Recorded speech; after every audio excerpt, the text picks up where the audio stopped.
My name is Christian, also I'm a former Marine, so Semper Fi. Procurement Sciences, we're on the mission to transform the way that businesses find, win, and deliver government contracts. We're an AI native platform, meaning that we came in the earliest days and we're built around AI from the ground up. We support all size government contractors. That's the only people we sell to, from small business, mid-market, all the way up through 5 out of the top 10 largest defense contractors. You can generate a first draft using like AI in 5 minutes, right? That's not going to be a winning first draft. That's going to be a losing first draft. I think most of us are in this to make winning first drafts or winning final proposals. Really what it comes down to is using AI as that force multiplier to get rid of the mundane work. Very quickly building that outline, very quickly building the compliance matrix, and then giving back the time to your team to focus on the win themes, the strategy, the capture. Right? That's really what we see is using AI to very quickly build that first draft, which is compliant, hopefully. And then from there, taking all that time savings and rolling it back into building that best final product, which is really going to bring the most value to the government.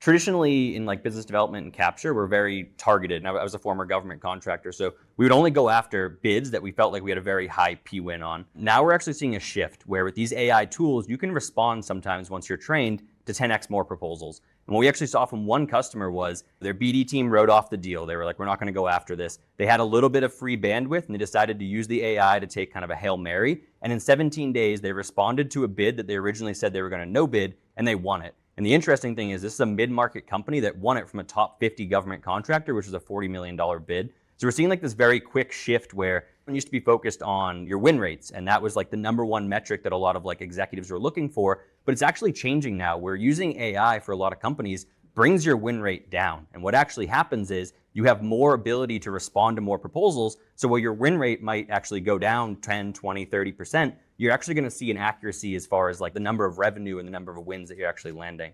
So that's an interesting story that we've seen. AI takes time. Like you're not going to go in there, use one of these AI platforms, write a winning proposal in the first week. Typically what we see is it takes like sometimes 2 to 3 months to get your proposal, your BD, your capture operators like ramped up to the expectations of what the marketing materials are saying AI can actually do. And really the most valuable asset is your actual people. It's those operators that know how to use these AI systems and know how to use them to check for compliance, to know how to use them to review content, make sure it's not making up and hallucinating information. And the truth is like first drafts from AI are typically pretty ugly. They have a bunch of hyphens and M dashes and just repetitive information all over the place. And those are the people that actually hurt themselves trying to like blindly submit those versus realizing that first draft, yes, it's ugly, but we also got that first draft done in 15, 25 minutes, which used to take us 4 or 5 days and a couple people.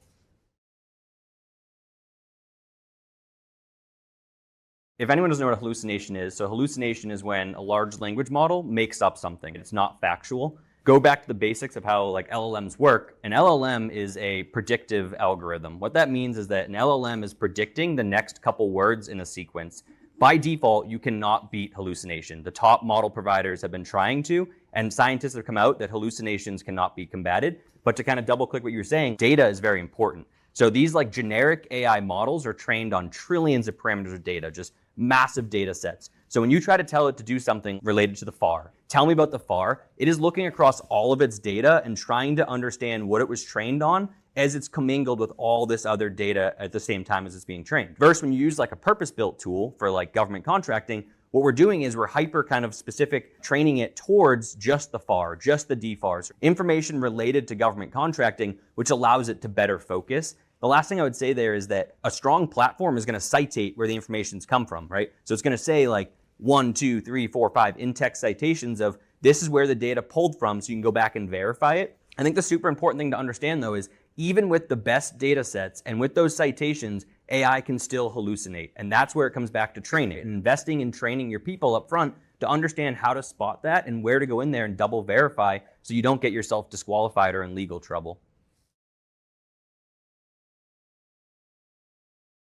Training is number one. I said this before, which is it's your people who know how to use these AI operating systems that really are like the force multiplier. And it's a compounding effect, which is the sooner you get them trained and certified and back to like the Marine Corps, right? I mean, why are we the finest fighting force in the world? Because of muscle memory. How can you get the muscle memory down for spotting when it makes a mistake, when it's hallucinating, when it has issues? The faster you can get your team trained up on that, building that muscle memory, that repetition of how to use these AI systems, that's really where it's going to be like the differentiator.